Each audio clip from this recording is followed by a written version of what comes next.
اعلیٰ حضرت نا لا حول ولا قوت الا باللہ العلی العظیم پڑھنے کی بڑی فضیلت بیان کرتے. یہ ایسا وظیفہ ہے جو سب کو آتا ہے نا ماشاءاللہ.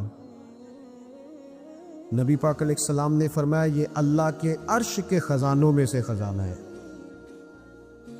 اعلیٰ حضرت فرماتے ہیں 99 دفعہ پڑھو لا حول ولا قوت الا باللہ العلی العظیم.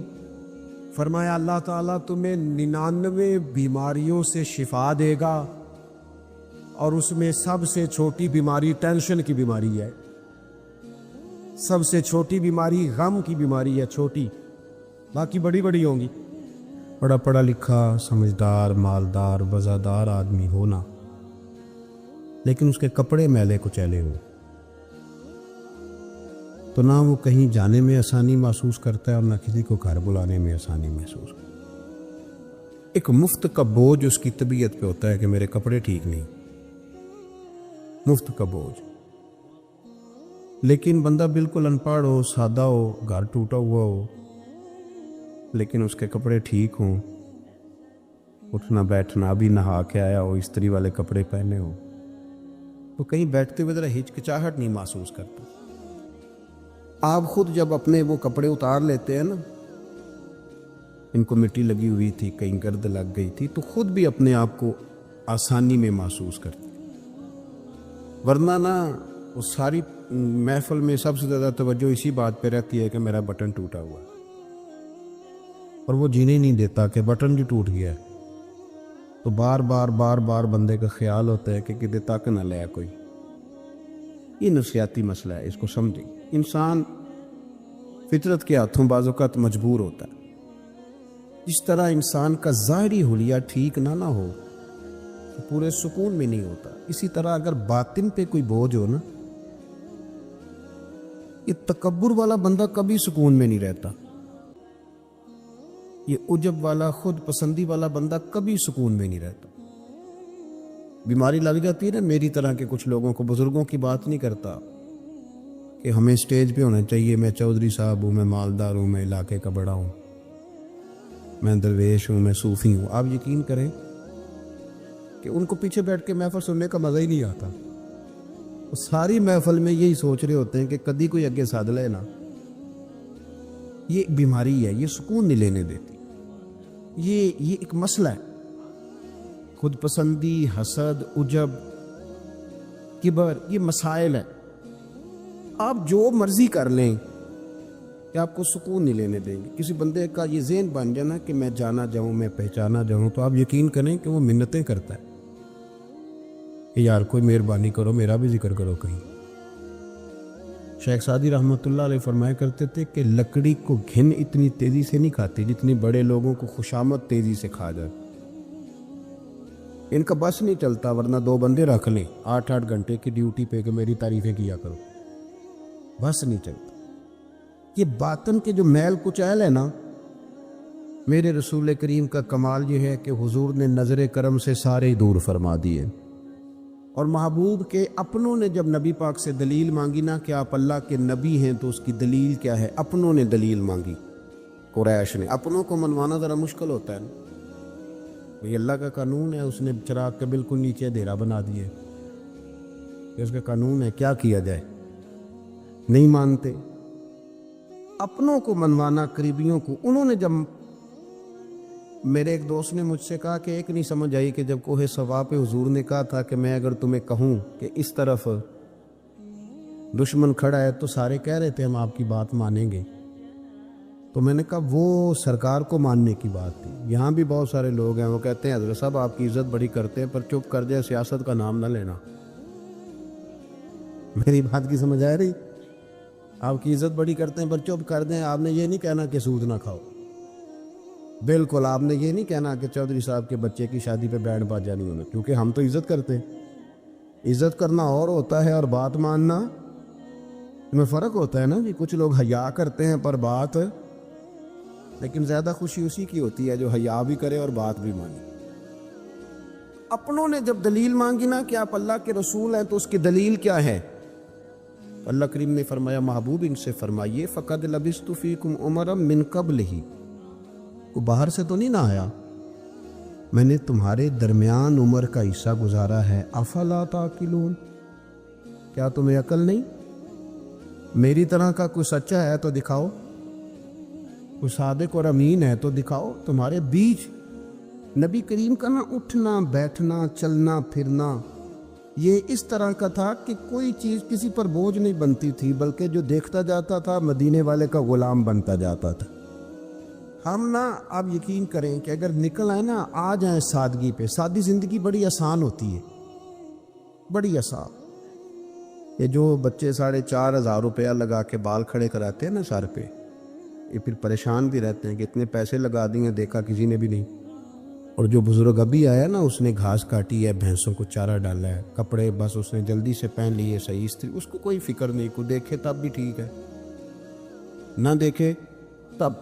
نبی پاک صلی اللہ علیہ وسلم نے انسان کو کہا کہ اندر کا بوجھ اتار دے ورنہ تیرے لیے جینا مشکل ہو جائے گا، یہ اتار دے اندر کے سارے بوجھ، یہ جھوٹ کا بوجھ، یہ عداوت کا بوجھ، یہ حسد کا بوجھ۔ اعلیٰ حضرت بریلوی رحمۃ اللہ علیہ ملفوظات شریف میں فرماتے ہیں کہ حسد کرنے والا سامنے والے بندے پہ اعتراض نہیں کرتا، بلکہ حسد کرنے والا اللہ کی تقسیم پہ اعتراض کرتا۔ وہ کہتے ہیں اسے کو دیا ہے مجھے دینا چاہیے تھا۔ بحث کرتے ہیں لوگ، اپنے گھر بیٹھ کے دلائل جمع کرتے ہیں۔ کبھی کسی شخص کے بارے میں آپ ذرا قرآن مجید پڑھیں اور میرے رسول کریم صلی اللہ تعالی وسلم کی احادیث کا مطالعہ کریں۔ قرآن تو حضرت موسیٰ کی شان بھی بیان کرتا ہے، حضرت یوسف کے تذکرے نہیں بیان کرتا قرآن، جناب عیسیٰ روح اللہ کی عظمت قرآن بیان نہیں کرتا۔ اعلیٰ حضرت بریلوی رحمۃ اللہ علیہ کے سامنے کسی نے شعر پڑھا کہ شان یوسف جو دبی تو وہ بھی اسی در پہ دبی، تو اعلیٰ حضرت فرمانے لگے تمہیں غلطی لگ گئی ہے، میرے نبی کسی کو دبانے نہیں آئے۔ تو بندے بڑے حضرت ہوتے ہیں نا جی، اعتراض تو پڑا ہے ابھی بانٹتے پہ ہے، تو کہنے لگا جی شعر پہ اعتراض کرنا آسان ہے پر شعر کہنا مشکل ہے، تو فرمانے لگے چلو کہہ بھی دیتے ہیں۔ اس نے کہا جی آپ کہیے، تو فرمانے لگے شعر یوں کہو کہ شان یوسف جو بڑی وہ بھی اسی در سے بڑی، شان یوسف جو بڑی تو وہ بھی اسی۔ عزت دینے سے آپ کوئی کمزور ہو جائیں گے؟ نقصان ہو جائے گا کسی کو عزت دینے سے؟ کیا فرق پڑتا ہے؟ لیکن آپ یقین کریں کہ وہ اتنی مصیبت بنی ہے عزت لینے کی، پروٹوکول لینے کی، اپنا آپ منوانے کی، اتنی زیادہ، بلکہ وہ لوگ جن کو بالکل اس چکر میں نہیں پڑنا چاہیے تھا، درویش لوگ، وزیروں کا بھی استقبال ہو رہا ہوتا ہے اور پیروں کا بھی استقبال ہو رہا ہوتا ہے۔ کوئی وزیر چڑھ جائے روڈ پہ تو رستہ غریب آدمی کو پھر بھی نہیں ملتا، تو کوئی تگڑا پیر چڑھ جائے تو پھر بھی نہیں رستہ ملتا، حالانکہ یہ درویش ہیں، یہ فقیر ہیں، یہ فقر کا درس دیتے ہیں، لیکن چاؤ ہی بڑا ہے۔ میرے رسول کریم صلی اللہ علیہ وسلم نے سادہ اور سمجھ والا اور عین طبیعت کے مطابق جس میں کسی بندے کو کوئی مشکل نہ ہو۔ پتہ ہے میرے محبوب کا کمال یہ تھا کہ نبی کریم تک رسائی بڑی آسان تھی، ہر بندہ بڑی آسانی سے پہنچ جاتا، بڑی آسانی سے۔ بخاری میں بھی حدیث ہے، لیکن قاضی اعجاز رحمۃ اللہ تعالی علیہ نے بڑے پیار سے لکھی ہے اور انوکھا رنگ ان کی تحریر میں چھلکتا ہے۔ حضرت انس بن مالک رضی اللہ تعالیٰ عنہ فرماتے ہیں کہ ملک شام کا ایک شخص حضور کی بارگاہ میں حاضر ہوا اپنے بادشاہ کا کوئی پیغام لے کے۔ غریب آدمی نا ویسے ہی طبعاً ہی تھوڑا سا مایوس ہوتا ہے، ڈر رہا ہوتا ہے، وہ سہما ہوا ہوتا ہے، لیکن حالات کے سہمے ہوئے لوگوں کو بتا دو حالات بدل جاتے ہیں، ایک جیسے نہیں رہتے۔ لیکن یہ بیچارے سہمے، یہ ہر جگہ ڈر رہے ہوتے ہیں، یہ آستانوں پہ بھی ڈر کے پیچھے بیٹھے ہوئے ہوتے ہیں، آستانوں پہ پروٹوکول مل رہا ہوتا ہے جس کی جیب تگڑی ہوتی، تو ڈرتے ہیں یہ لوگ، اور ان پہ پریشر بڑھا دیا جاتا ہے، کچھ ایسے کام کیے جاتے ہیں جن سے ان کی دلوں پر بوجھ بھی رہتا ہے کہ نہیں یہاں بات کوئی نہیں کرنی۔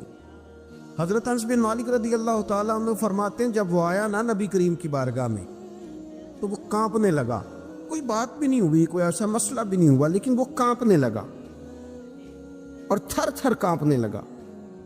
تو اللہ کے رسول صلی اللہ علیہ وسلم نے اسے فرمایا کہ کیوں ڈرتے ہو، کیا بات؟ کہنے لگا میں مدینے کی جو ریاست ہے اس کے سربراہ کے پاس آیا ہوں، غریب آدمی ہوں، ڈر لگتا ہے کوئی ایسی بات نہ ہو جائے کہ آپ ناراض ہو جائیں۔ انہوں نے تو دیکھا تھا نا ان لوگوں کو کہ جو جانور کو مالک کی مرضی کے بغیر چھاؤں میں باندھ دیتے تھے تو مار پڑتی تھی. اتنا سیانا ہو گیا تو مرضی کرے گا, مجھے ڈر لگ رہا ہے. حضرت انس بن مالک کہتے ہیں بات کہاں کی تھی, چلی کہاں گئی.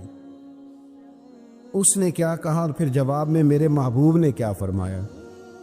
آپ ذرا بات کا لیول دیکھیں اور حضور کی گفتگو کا سٹیٹس دیکھیں. یہ وہ لوگ, یہ وہ تربیت ہے جو لوگوں کے دلوں اور روحوں تک اترتی ہے. میرے نبی کریم صلی اللہ تعالی علیہ وسلم نے بات سنی تو حضور رو پڑے, اور اتنا روئے کہ گھٹنوں کے بل زمین پر بیٹھ گئے.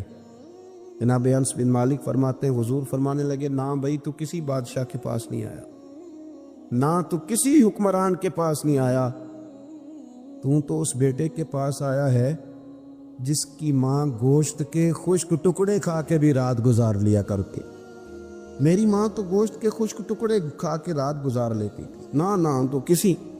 حضرت انس بن مالک کہتے ہیں اس نے بات سنی تو وہ بھی رو پڑا, اور میں نے سنی تو میں بھی رو پڑا.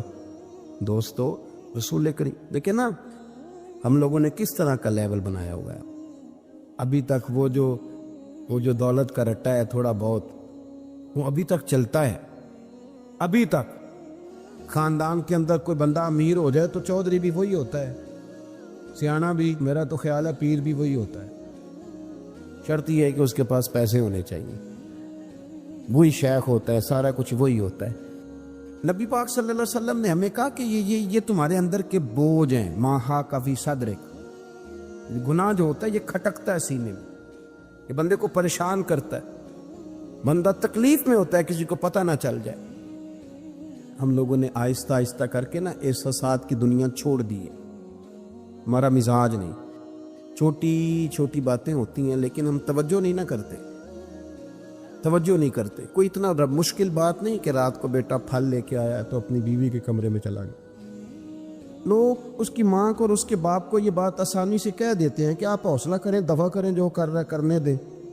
لیکن جس بندے کی کل کمائی اس کا پتر ہو, اور بھری جوانی میں جس نے کہا ہو بیوی سے کہ چل میں پرانے کپڑوں پہ عید گزار لوں گا, تو نئے کپڑے بچوں کے لے آ. جس نے 30 سال سعودی عرب میں, دبئی میں, مسقط میں, پردیس میں گزارے ہوں, اور وہاں کمبل بھی نہ بدلا ہو کہ چلو بچے میرے پڑھ جائیں. اس کی کل کمائی باغ تیرے دی کر کر راکھی, ساری عمر گزاری, تو جدوں یہ باغ پکن پہ آیا لے گئے اور وپاری, تو وہ پھر جا کے تو 6 کنوں رکھ کے پلیٹ میں اپنی بیوی سے کہتا ہے جا ابا جی کو دے آ.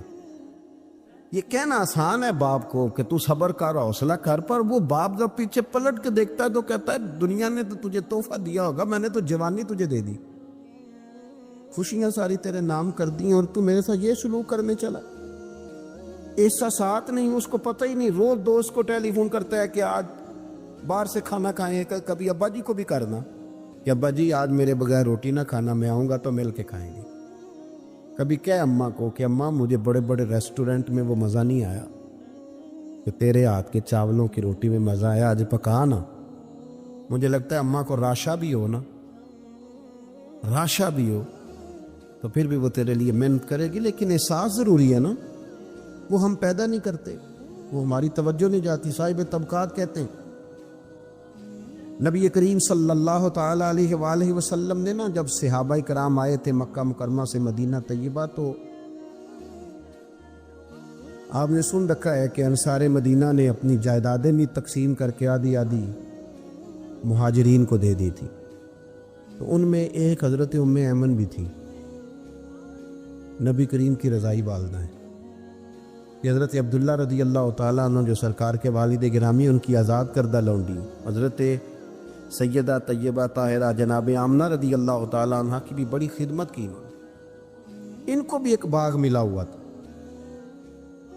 جب وہ خیبر کے علاقے فتح ہو گئے, یہودیوں سے بہت سارے علاقے لے لیے, تو اللہ کے رسول صلی اللہ علیہ وسلم نے فرمایا اب اس طرح کرو کہ یہ جو تم نے جائیدادیں لی ہوئی ہیں نا انصار سے, یہ واپس کر دو اور تمہیں اس میں سے دے دیتے. اور حضور علیہ السلام نے انصار مدینہ سے بھی کہا کہ میں ان کو یہ جائیدادیں دے کے اور تمہاری واپس کرانے لگا ہوں. تو انصار نے تو وہاں بھی بڑا انوکھا جواب دیا کہ یا رسول اللہ ہمارے والے بھی رہنے دیں اور وہ والے بھی ان کو دے دیں.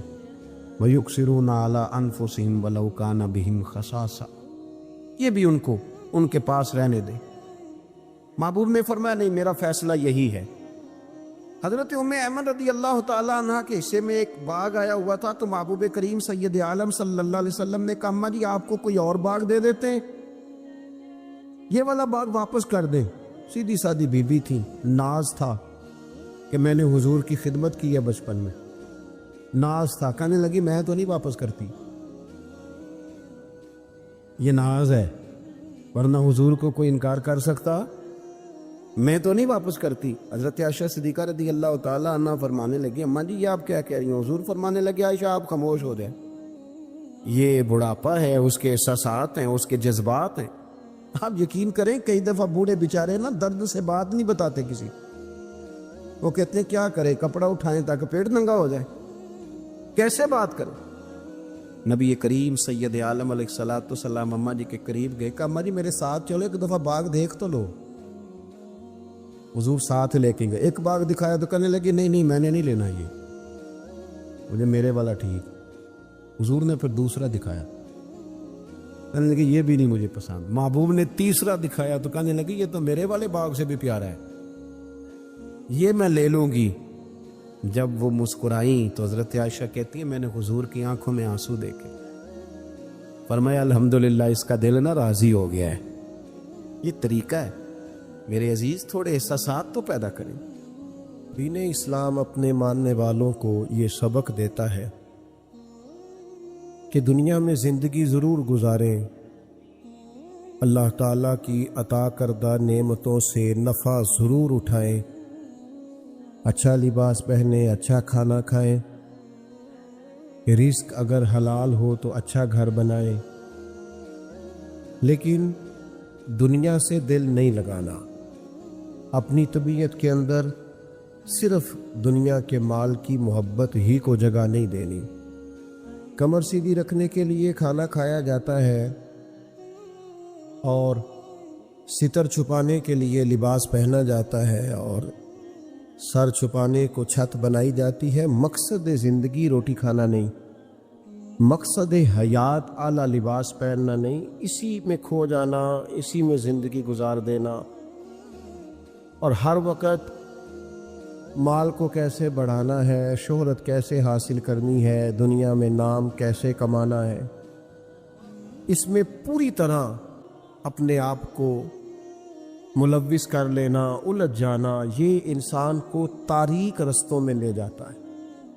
سب سے بڑا نقصان یہ ہوتا ہے کہ دل سخت ہونے لگ جاتا ہے، مفاد پرستی کی وجہ سے انسان صرف لالچ کے ساتھ انسانوں سے پیار کرتا ہے، اس کے اخلاص کے رشتے آہستہ آہستہ ختم ہونے لگتے ہیں، اور اسے خود محسوس ہوتا ہے کہ یار میری زندگی کوئی خاص معنی نہیں رکھتی، میں ایک ایسا شخص ہوں جس کا کام ہی صرف پیسہ کمانا ہے، جس کا کام ہی صرف دنیا میں نام پیدا کرنا ہے، کوئی معنویت نہیں، حساسیت نہیں، کیفیات سے خالی ہو جاتا ہے بندہ۔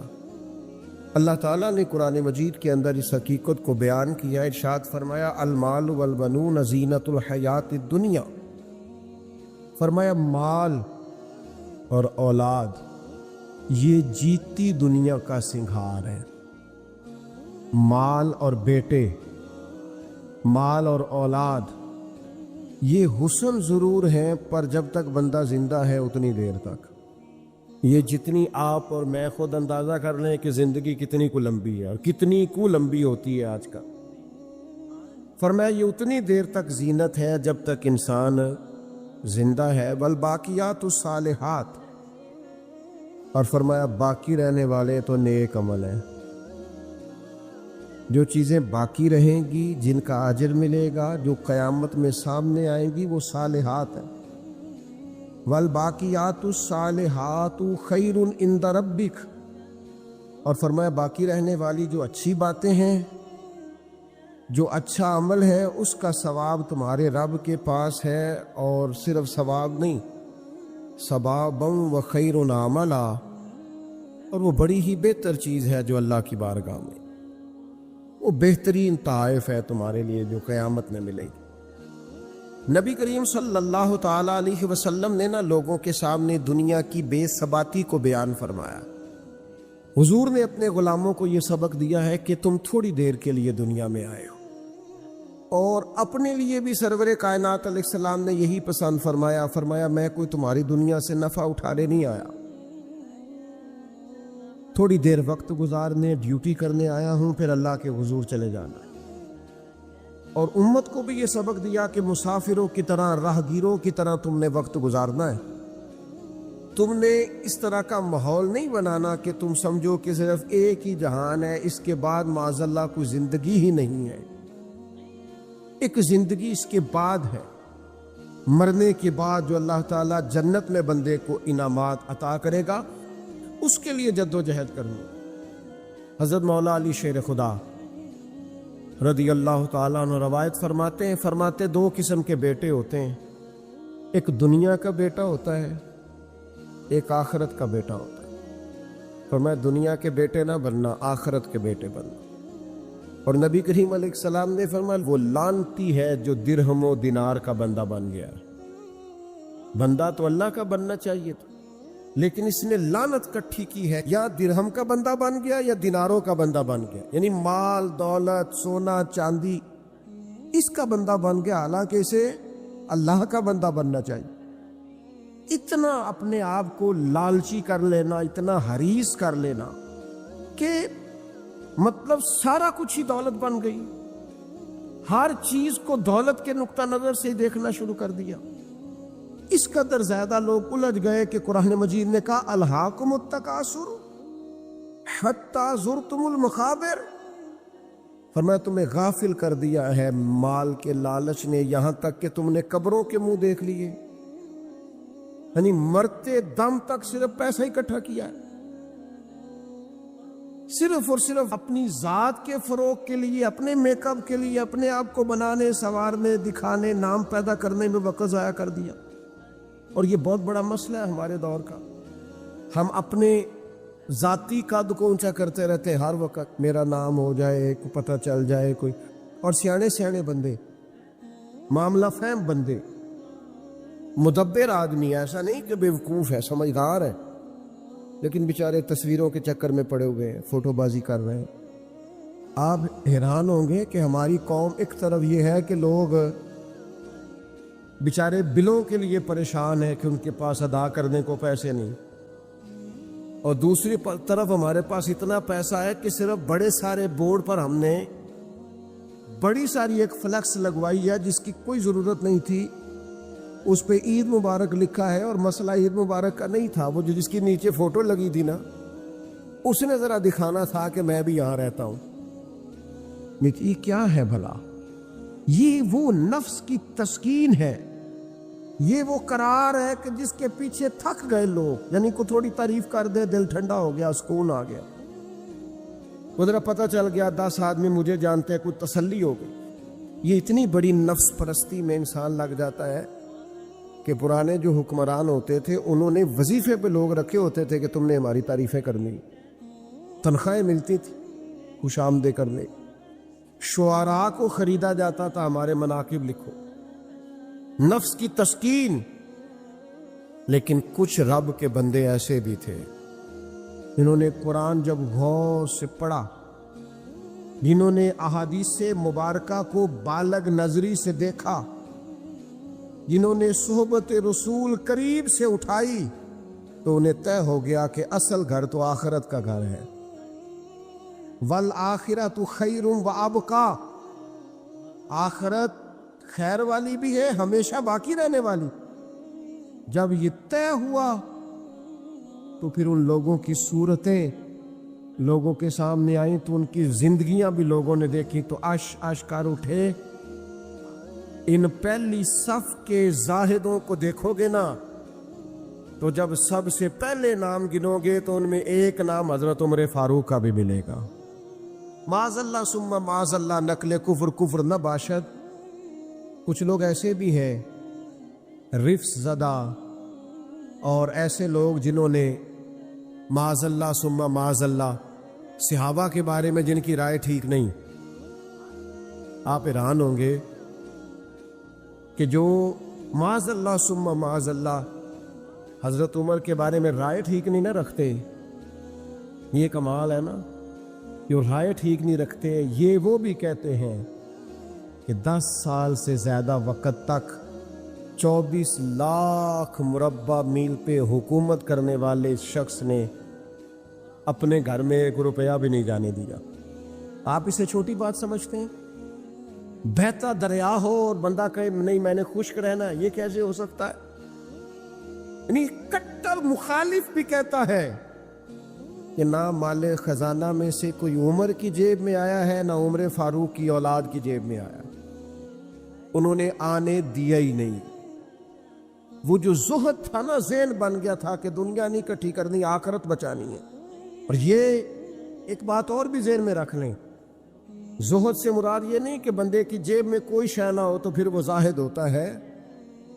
حضرت سلیمان بھی زاہد تھے پر انہوں نے دنیا پر حکومت کی ہے۔ زاہد تھے جناب یوسف علیہ السلام بھی، پر حکمران بھی تھے۔ کوئی نہیں ملے گا اتنا بڑا زاہد جتنے بڑے زاہد اور پرہیزگار حضرت عثمان غنی تھے، پر گھر میں لاکھوں کروڑوں پڑے رہتے تھے۔ پیسہ ہونا اور بات ہے، لیکن دل پیسے سے لگا ہونا یہ اور بات ہے۔ حضرت عمر رضی اللہ تعالیٰ عنہ کی زندگی ساری پڑھ لو اور غور سے پڑھ لو، معاذ اللہ کوئی ناقدانہ انداز میں بھی پڑھ لے، مخالف آئے میدان میں، ایک بات ماننی پڑے گی کہ دائیں بائیں آگے پیچھے دولتیں پھرتی رہیں، پر فاروق اعظم کی نظر کو دولت لبھا نہیں سکی۔ ان کا دھیان سیدھا یا بیت اللہ شریف کی طرف رہا ہے یا گنبد خضرا والے محبوب کی طرف رہا ہے، لبھایا نہیں کسی چیز میں، نہ کوئی چیز قریب آ ہی نہیں سکی۔ حضرت سعد بن ابی وقاص رضی اللہ تعالیٰ عنہ کا ایک قول ہے، اور درجنوں بیسیوں سینکڑوں باتوں اور کتابوں کا نچوڑ ہے۔ حضرت سعد بن ابی وقاص رضی اللہ تعالیٰ عنہ بیان کرتے ہیں، مصنف ابن ابی شیبہ میں موجود ہے۔ حضرت سعد بن ابی وقاص کہتے ہیں مجھے اللہ کی قسم عمر کوئی ہم سے مقدم آدمی نہیں تھے، لیکن درجہ بہت زیادہ لے گئے۔ وہ پہلے نہیں آئے، ان سے پہلے بھی لوگ آئے، کوئی زیادہ آگے بڑھ کے زیادہ کام نہیں کیا۔ یہ صحیح سند سے مصنف ابن ابی شیبہ میں موجود ہے۔ حضرت سعد بن ابی وقاص کہتے ہیں اللہ کی قسم ایک بات تھی، اس کی وجہ سے عمر صاحب سے آگے نکل گئے۔ حضور وہ کیا؟ فرمانے لگے عمر نے دنیا داری سے دل نہیں لگایا، مال سے، لالچ سے، ہرس سے، ہوس سے دور رہے عمر۔ ان کی دنیا سے بے رغبتی ان کو آگے لے گئی۔ اور یارو دانش منداں دا کم نہیں، دل دنیا تے لانا، اس ووٹی تے لکھ خامد کیتے۔ درویش سے پوچھا، حضور کہنے لگے حضور یہ زمین میری ہے، تو ہنس پڑے، کہنے لگے تیرے سے پہلے کس کی تھی اور تیرے بعد کس کی ہوگی؟ دانش منداں دا کم نہیں، دل دنیا تے لانا، اس بوٹی تے لکھ خامد کیتے، جو کیتا سو کھانا۔ تو کھا جاتی ہے، روز نیا خامد کرتی ہے یہ دنیا، ہر روز نیا حکمران بناتی ہے۔ آپ کے ملک میں کئی وزیر اعظم ہیں، جو زندہ ہے پوچھتا کوئی نہیں، کئی صدور رہ چکے ہیں زندہ ہے پوچھتا کوئی نہیں۔ دنیا کا جو سب سے بڑا عہدہ تھا بظاہر وہ ملا ہے، لیکن حال کیا ہے؟ کچھ بھی نہیں۔ جب تک کرسیوں پہ تھے حیثیت اور تھی، کرسی تے اترے تو حیثیت۔ حضرت عمر کی زندگی کا بڑا سبق یہ ہے کہ دنیا سے بے رغبت ہو جاؤ، جو تمہارا ہے بس وہی تم نے حاصل کرنا ہے۔ آنے والی نسل کو بھی ہرس، ہوس، لالچ، مفاد پرستی پہ نہ لگاؤ۔ آپ نے ناراض نہیں ہونا، چند دن پہلے مجھے ایک یونیورسٹی میں بلایا گیا لیکچر کے لیے، تو کہنے لگے جی مین آپ نے بات چھیڑ دیا، بالکل مین۔ آخر کیا وجہ ہے کہ پڑھے لکھے سمجھدار اتنی بڑی ڈگریاں اور پھر لوگ غلط طرف نکل جاتے ہیں؟ تو میں نے کہا مجھے زیادہ تو نہیں پتا، لیکن ہم جب پڑھتے تھے نا تو جس بچے سے پوچھتے تھے نا، زیادہ بچے یہی کہتے تھے بڑے ہو کے کیا بنو گے؟ کہتے میں نے ڈاکٹر بننا ہے اور مخلوق کی خدمت کرنی ہے۔ زیادہ تر یہی کہتے ہیں، وہ بڑے ہو کے ڈاکٹر تو بن گئے اور اگلا لفظ بھول گئے. ڈاکٹر بن گئے وہ، لیکن مخلوق کی خدمت کرنی ہے یہ وہ. پھر انہوں نے چونکیاں رکھی ہیں 2-3، ایک پہ فیس جمع کرا لو، ایک آگے آ جاؤ، یہ اتنے پیسے مشورے کے ہیں، یہ پھر دوائی بھی وہاں سے لینا جہاں سے میں نے کہی ہے، ٹیسٹ بھی اس لیبارٹری سے کرانا جو سب کی بات نہیں کرتا، لیکن جو ہے وہ بہرحال ہے. خدا را کہیں تو دنیا داری چھوڑ دو، کسی مقام پر تو اس کو چھوڑ دو. نبی پاک علیہ الصلوۃ والسلام پہ اتنی مصیبتیں آئیں کہ پہاڑ پہ آتی تو وہ ریزہ ریزہ ہو جاتے، لیکن کسی مقام پر بھی حضور علیہ الصلوۃ والسلام شکوہ کرتے نظر نہیں آتے. ہم غریبی کا رونا روتے ہیں، ہر چوتھا آدمی کہتا ہے بڑا غریب ہوں، لیکن میرے نبی پاک علیہ الصلوۃ والسلام نے چوتھے دن کھجور کھائی، سرکہ کھایا ہے، اور موٹے بان کی چارپائی پہ آرام کیا. حضرت عمر نے کہا حضور کتنی تکلیف ہے؟ فرمایا عمر کوئی تکلیف نہیں، تھوڑا سا تو وقت ہے، جنت میں جائیں گے، ساری نعمتیں اللہ نے ہمارے لیے تیار کی ہوئی ہے. راضی بالرضا، راضی بالرضا، کوئی کسی قسم کا مسئلہ. ہمیں آزمائشیں آتی ہیں، تکلیفیں آتی ہیں، بیماریاں آتی ہیں، لوگ چھوٹی چھوٹی بات پر پریشان ہو جاتے، ذرا ذرا سی بات پر شکوہ کرتے. میرے رسول پاک علیہ السلام نے فرمایا جب میرا رب کسی کو بیمار کرتا ہے تو 2 فرشتوں کو بھیجتا ہے، جاؤ میرے بندے کی تیمارداری کر کے آؤ. اللہ اکبر، خود رب بھیجتا ہے، جاؤ میرے بندے کی. تو مجھے بتائیے جب اللہ بھیجے تو پھر تندرست خوش نصیب ہوا کہ بیمار؟ جی تندرست پھر خوش نصیب کون ہوا؟ میرے نبی پاک صلی اللہ علیہ وسلم نے فرمایا رب 2 فرشتے بھیجتا ہے، فرماتا ہے پتہ کر کے آؤ میرے بندے کا اس کا کیا حال ہے، حالانکہ اللہ سارے جانتا ہے. فرشتے آتے واپس جاتے، رب کریم پوچھتے ہیں بتاؤ میرا بندہ کیا کہتا تھا؟ اللہ تجھے سارا ہی پتہ ہے، پر ہم سے پوچھتے تو بتا دیتے ہیں. وہ یہ کہتا تھا کہ میں اپنی رب کی رضا پہ بڑا ہی راضی ہوں. وہ تیری حمد کر رہا تھا، تیری تعریف کر رہا تھا، تیرا شکر کر رہا، تیرے لیے کلمات حمد بیان کر رہا تھا.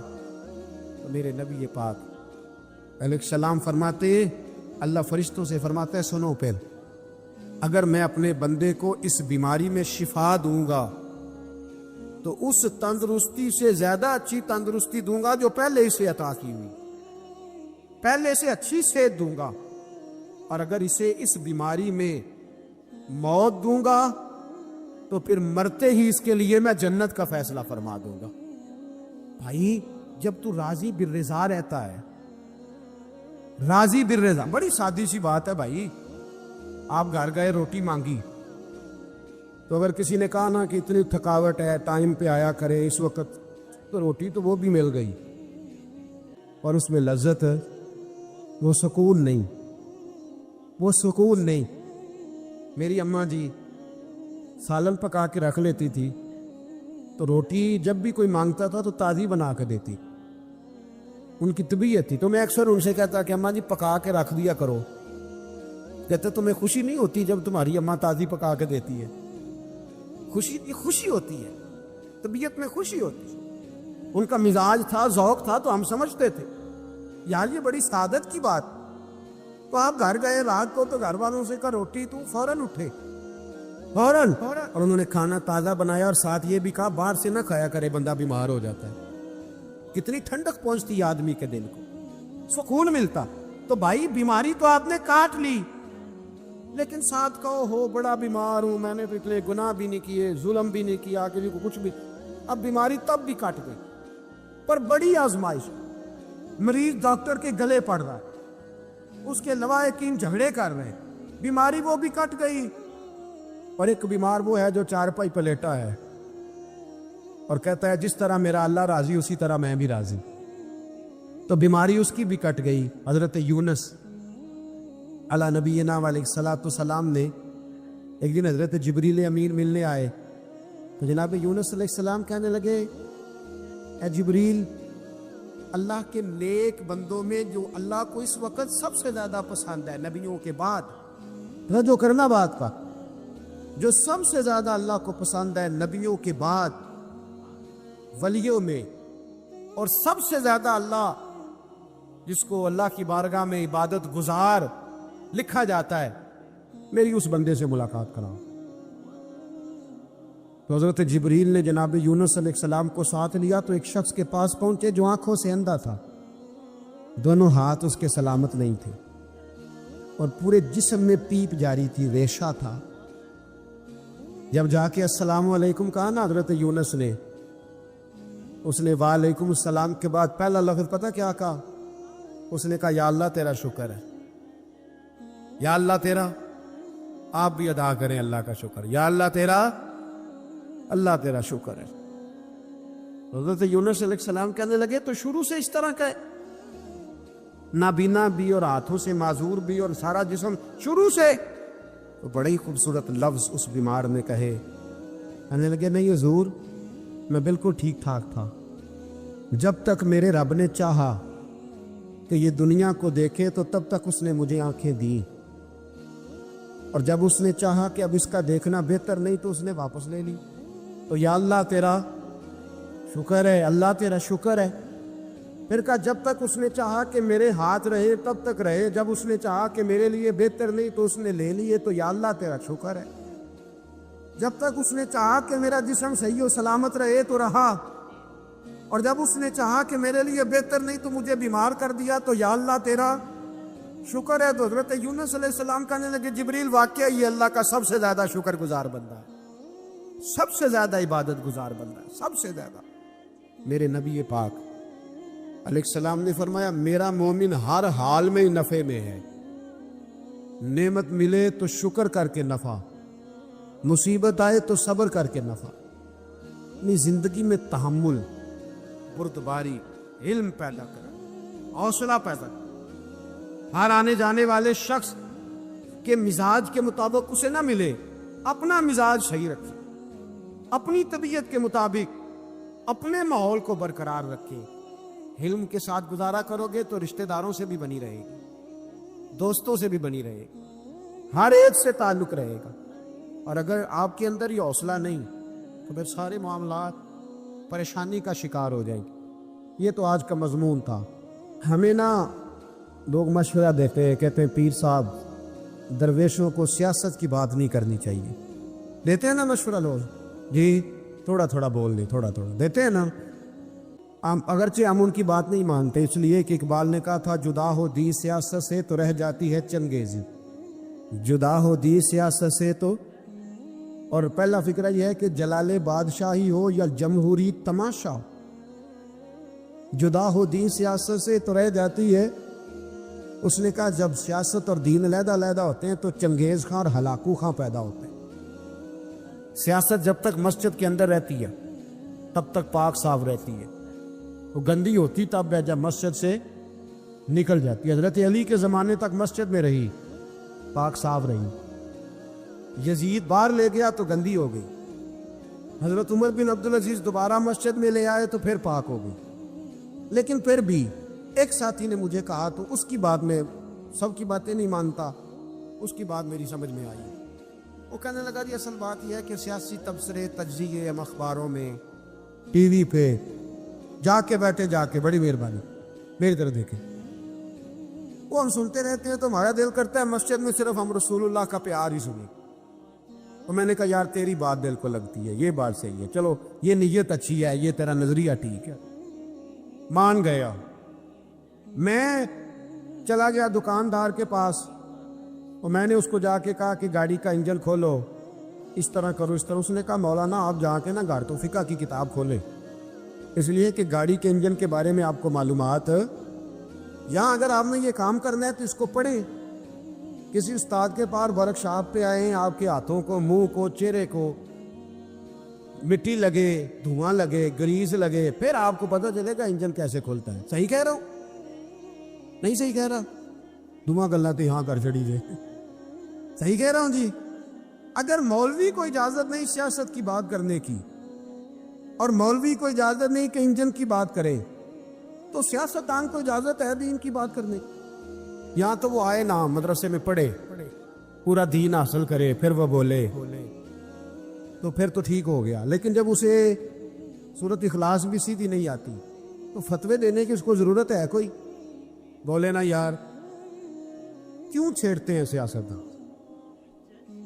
ہم نا پچھلے جمعے جلوس نکالنا چاہ رہے تھے ختم نبوت کی ترمیم کے حوالے سے، حکومت وقت نے کہا کہ ہم واپس لیتے ہیں، تو میرے بہت سارے دوستوں نے کہا جی نکالنا چاہیے، انہوں نے کیا کیوں؟ میں نے کہا یار لوگوں کو بھی پریشان نہیں کرنا چاہتے، ہماری اپنی سڑکیں ہیں، کسی کو بس ٹھیک ہے، انہوں نے واپس لے لی تو بات ختم ہو گئی، ہم مان گئے، تسلیم کر لیا۔ اتنا ہمارا مطالبہ ہے کہ اس آدمی کو ضرور سزا دو جس نے یہ ترمیم کی ہے، لیکن ہم نہیں کرتے، کوئی نہیں نکلے، نہیں نہ نکلے بولے ہیں تو وزیر قانون صاحب کو کیا مصیبت بنی ہوئی ہے نیا فتویٰ دینے کہ ہے کوئی شوق نہیں دینا چاہیے فتویٰ؟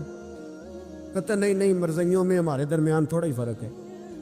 مجھے یوں لگتا ہے کہ یہ جان بوجھ کر کوئی نہ کوئی ایسی شرارت کرتے جس سے لوگ اشتعال میں رہے، جان بوجھ۔ حلم، حوصلہ، صبر ذات کے بارے میں تو ہے، لیکن اگر کوئی رسول پاک کی بے ادبی کرے تو پھر حوصلے کی بات وہ ہے ہی نہیں، پھر تو جہاد کی بات ہے۔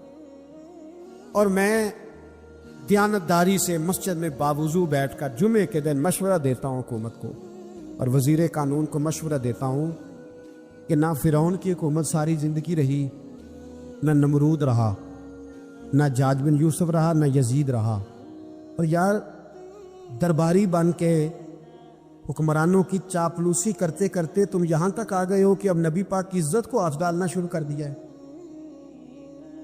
اور آپ یقین کریں سیاسی جماعتوں کا اتنا برا حال ہے کہ ان کے لیڈر کے بارے میں کوئی بات کرے تو پاگل ہو جاتے ہیں یہ احتجاج کر کر کے، اور اس نے ڈائریکٹ کہہ دیا کہ ختم نبوت کا مسئلہ ہی کوئی نہیں، جو دین کی بنیاد ہے، کسی کو پرواہ نہیں۔ مجھے تو ان لوگوں کی فکر ہو رہی ہے جن لوگوں نے انہیں ووٹ دیے ہیں، وہ اللہ کو کیا جواب دیں؟ اور یہ اللہ ماشاءاللہ ساری سیاسی جماعتیں اس طرح کی۔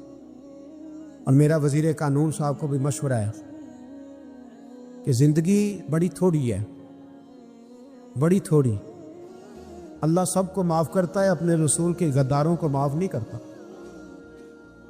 اور یہاں تمہاری گاڑیوں پہ جھنڈے لگے ہوئے ہیں، وہاں بھی تمہارے جھنڈے لگیں گے، پر اس لیے لگیں گے کہ یہ غدار ہیں ناموس رسالت کے، یہ جھنڈے لگیں۔ شرم کرو اور ڈر جاؤ، بس کر دو، تمہارے منہ میں اب دانت پورے نہیں رہے۔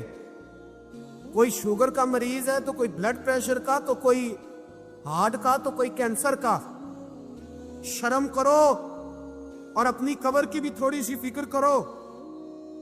بتاؤ پاکستان کے کتنے صدر گزرے، وزیر اعظم گزرے، تو ان کی قبریں کہاں ہیں؟ کوئی جاتا ہے ان کی قبروں پہ؟ کسی کو خبر ہے؟ کیوں اپنے لیے جہنم کٹھی کرتے؟ سارا کچھ دنیا داری رہ گئی ہے، سارا کچھ صرف یہی رہ گیا۔ حضرت ابو بکر سردار تھے، حضرت عمر سردار تھے قبیلے، حضرت عثمان سردار تھے، انہوں نے سرداریوں کو ٹھوکر مار کے رسول اللہ کے قدموں میں بیٹھنا پسند کی، سرداریاں چھوڑ کے غلام بن گئے۔ تم سرداریاں بچانے کے لیے رسول اللہ کی غداری کرتے ہو، شرم نہیں آتی؟ داتا صاحب نے لکھا ہے کشف المحجوب میں کہ اللہ تعالیٰ کی بارگاہ میں حضرت موسیٰ علیہ السلام نے عرض کیا تھا، مالک تیرے بندے اگر تجھے ڈھونڈنا چاہے تو کہاں ملے گا؟ تو اللہ کریم نے فرمایا جن لوگوں کے دل لوگ توڑ نہیں دیتے میں ان ٹوٹے دلوں میں ملا کرتا ہوں۔ تیرا آئینہ ہے وہ آئینہ کہ شکستہ ہو تو عزیز تر ہے نگاہ آئینہ ساز میں۔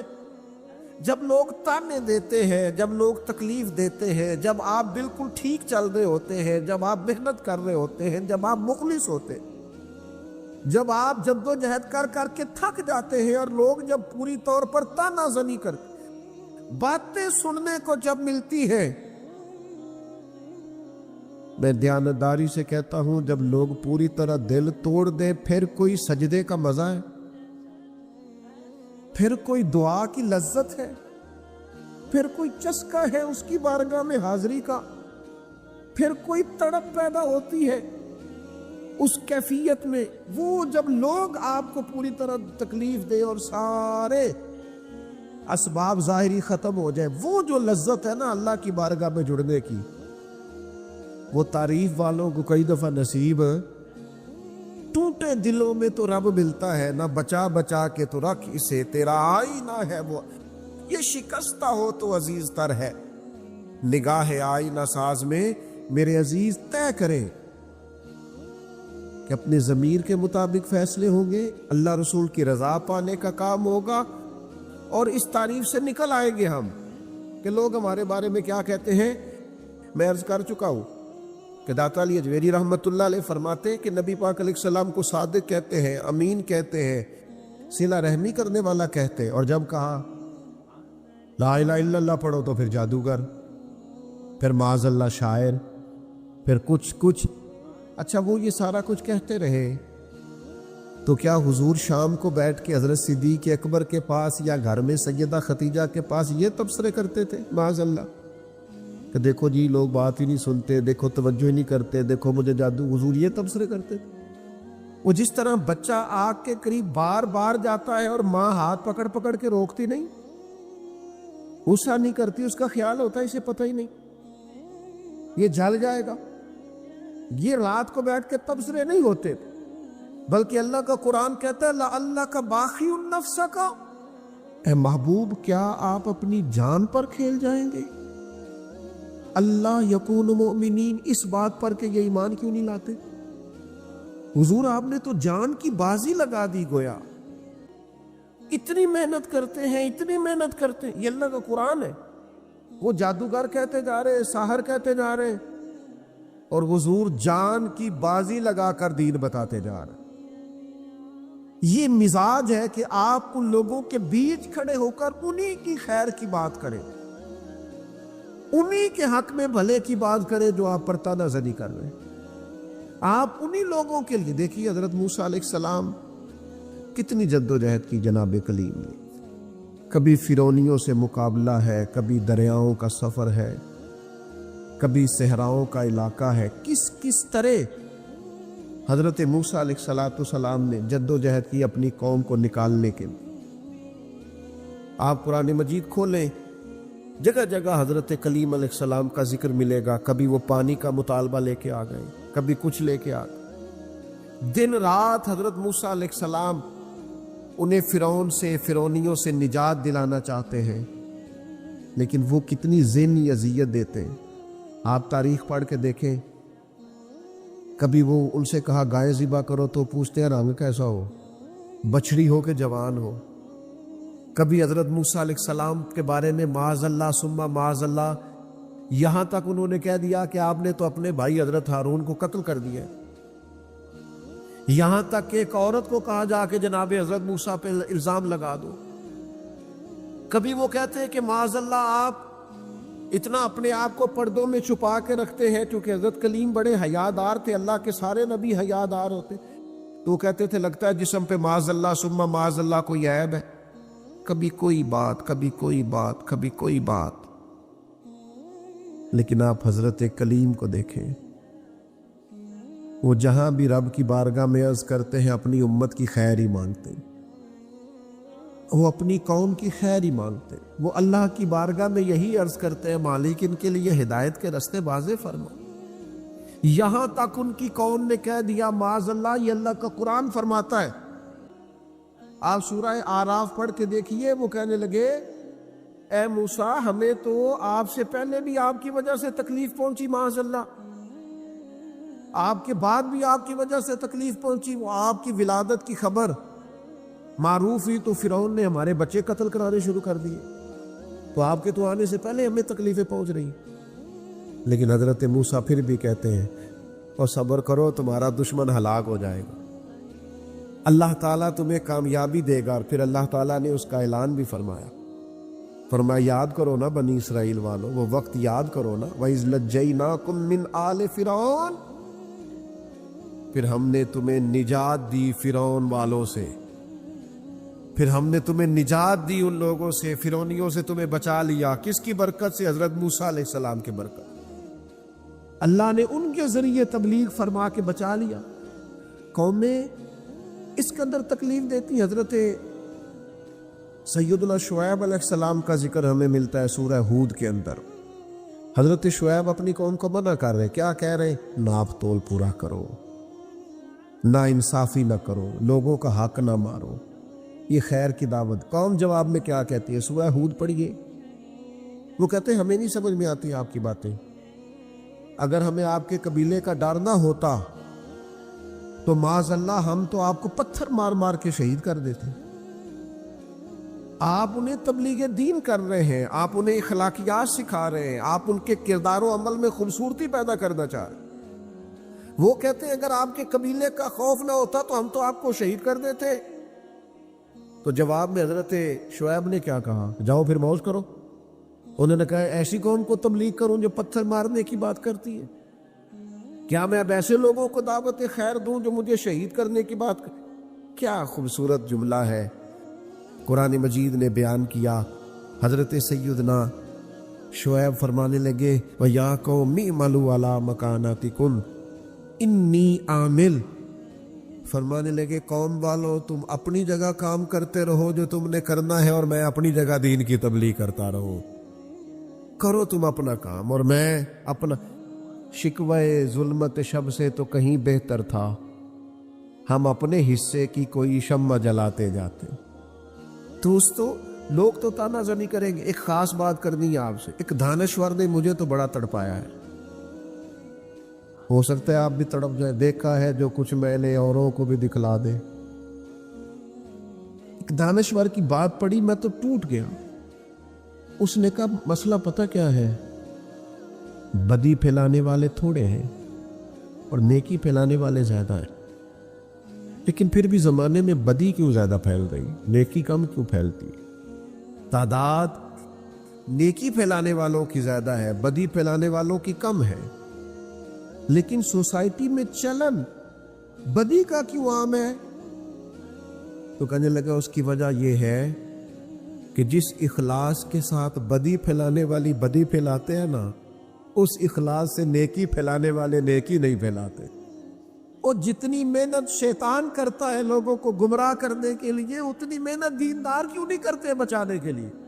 جس تیزی کے ساتھ لوگ دین کے مخالف کوششیں کرتے ہیں، اتنی محنت کے ساتھ دیندار لوگ جدوجہد کیوں نہیں کرتے؟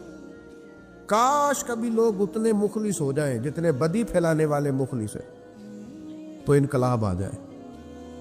حضرت امام محمد بن حنبل رحمۃ اللہ علیہ ایک چور کے لیے اکثر دعا مانگا کرتے تھے۔ ابو الحسن اس کا نام تھا۔ امام احمد بن حنبل کہتے یا اللہ اس پہ رحم فرما، یا اللہ اس چور پہ رحم فرما، دعا مانگتے۔ اور دعا کیا مانگتے؟ یا اللہ ابو الحسن اس پہ رحم فرما۔ ایک دن آپ کے بیٹے نے پوچھا کہ حضور لوگ بڑے پریشان ہیں کہ آپ چور کے لیے دعا مانگتے اور اس کے لیے اللہ کی رحمت طلب کرتے ہیں۔ تو امام احمد بن حنبل نے بڑی انوکھی بات کی، کہنے لگے اس چور نے مجھے حوصلہ بڑھا دیا۔ آپ فرمانے لگے دین کی ایک بات کرنے کی وجہ سے جب مجھے بادشاہ نے گرفتار کیا اور مجھے تھانے لے جایا گیا اور کوتوال مجھے بند کر رہا تھا، تو میں دیندار آدمی تھا، ساری زندگی پڑھنے پڑھانے والا تھا۔ سارے مجرم نہیں جیلوں میں جاتے، جیلوں میں تو حضرت یوسف علیہ السلام جیسے لوگ بھی رہے ہیں۔ فرماتے ہیں مجھے لے جایا جا رہا تھا تو کچھ کیفیات تھی کہ لوگ کہیں گے جناب جیل میں۔ ارشاد فرماتے ہیں کہ میں ابھی کوتوال مجھے تھانے لے کے گیا کہ وہ چور آیا اور آ کے کہنے لگا امام صاحب زمانہ جو مرضی کہے، میں جانتا ہوں آپ کی غلطی کوئی نہیں، آپ نے حق بیان کیا ہے۔ کہنے لگا حضور میں چور ہوں، میرے وجود پر اب 1 انچ جگہ نہیں جہاں کوڑا نہ پڑا ہو، سارا وجود کوڑے کھا کھا کے زخمی ہے۔ ہر شہر کے ہر کوتوال کے پاس گویا ہر تھانے میں میرا نام لکھا ہے۔ چوری کے لیے مار کھاتا ہوں، کبھی گھبرایا نہیں۔ ذرا کھڑے رہنا، آپ تو محمد عربی کے دین کے لیے مار کھانے لگے ہو، اتنی جلدی تانوں سے پریشان نہ ہونا۔ فرمایا ذرا کھڑے رہنا، اتنی جلدی تانوں سے پریشان نہ ہونا. زخم پہ زخم کھا کے جی، خون جگر کے گھونٹ پی، آہ نہ کر لبوں کو سی، یہ عشق ہے کوئی دل لگی نہیں. ذرا ٹھہرنا پھر اگر آپ اس کام کے لیے آئے. آپ فرماتے ہیں مجھے اس کی بات نے اتنا حوصلہ دیا کہ پھر مجھے کسی چیز نے پریشان ہی نہیں کیا.